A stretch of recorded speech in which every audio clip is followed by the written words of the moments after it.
Hey everyone, welcome back. Ready for another deep dive? Always ready. What are we exploring today? Well, today we're tackling a passage that's all about resilience, keeping your head up when things get tough. And it uses this really interesting contrast between like temporary struggles and this idea of something much bigger and more lasting. Sounds intriguing. Where's this passage from? Well, we're not going to reveal the source just yet, but let's just say it's something a lot of our listeners are probably familiar with. Okay, I like it. A little mystery to keep us on our toes. Exactly. So the passage starts off with this line, and it's a bit of a head scratcher at first.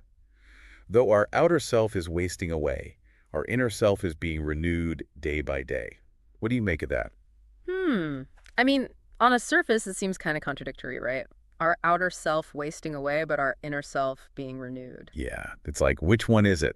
Are we falling apart or getting stronger? Well, I think it's acknowledging the reality of being human, isn't it? Like, we all face challenges, our bodies get older, things happen, we experience loss, it's part of life. Right, you can't escape it. But then at the same time, like the flip side of that coin, there's this potential for growth, this inner strength that actually develops, when we face those difficulties. Yeah, it's like the passage is saying that even when things around us are falling apart, something inside of us can actually get stronger because of it. Right. It's like, have you ever planted a seed? I mean, it has to break apart, literally break open to sprout and grow. Hmm, I've never thought about it like that. The seed, when it's buried in the ground, it looks lifeless. But inside that little shell is the potential for something incredible to emerge. It's pretty amazing when you think about it. So are you saying that our struggles are kind of like that seed? They break us down, but then something new and stronger can grow out of those broken pieces. I think that's a really powerful way to look at it. Okay, I like that. So building on that idea, the passage then goes on to say this. For this light momentary affliction is preparing for us an eternal weight of glory beyond all comparison. So now we've got this light momentary affliction. I don't know about you, but I think a lot of people out there would struggle with that idea. Like when you're going through something truly difficult, light and momentary are probably the last words you'd use to describe it. I get that. It can definitely feel like the passage is minimizing people's pain, but I think it's more about offering a different perspective, one that can help us see past the immediate pain. Okay, I'm listening. So imagine if we could view our struggles, no matter how intense they are, against this backdrop of eternity.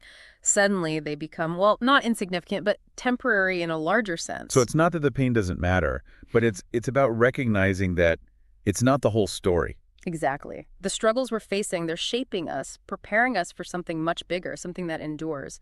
All right, so that brings us to the next part of the passage that I wanted to unpack a little bit. This eternal weight of glory. Mm-hmm. What is that? Can you help us wrap our minds around what that even means? Sure. I think it's pointing to this idea that real fulfillment doesn't come from things that fade away. Things like material possessions, accomplishments, even our physical bodies, they're all temporary. So what lasts? If all that stuff is temporary, what's the eternal weight of glory that we should be focused on? Things like love, compassion, the impact we have on other people, the growth of our character, those things, they have lasting value.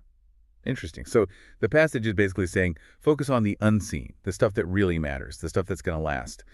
What are some concrete examples of what this unseen realm might live like? It could be as simple as a kind gesture or the ripple effect of a good habit you're building, like maybe practicing gratitude or forgiveness. I see. Little things that have a big impact over time.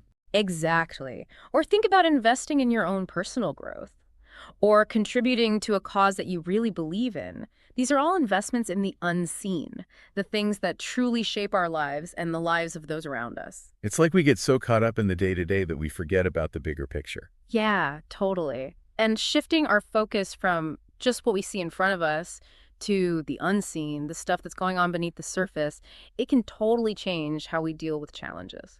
Okay, so how does that work? How does focusing on the unseen help us with the struggles, the afflictions we talked about before?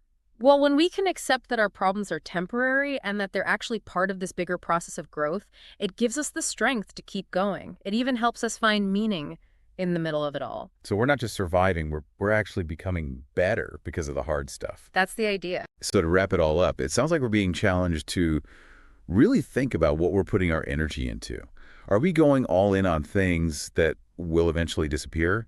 Or are we putting time and effort into the unseen parts of our lives, the stuff that has real and lasting value? Absolutely. That's the question we all need to ask ourselves. What unseen aspects of your life could you invest in, knowing that they have a deeper, more lasting significance? And how might shifting your focus to that change the way you approach the problems you're facing right now? Think about it. Lots to think about. Thanks for joining us for another deep dive. We'll see you next time. See you then.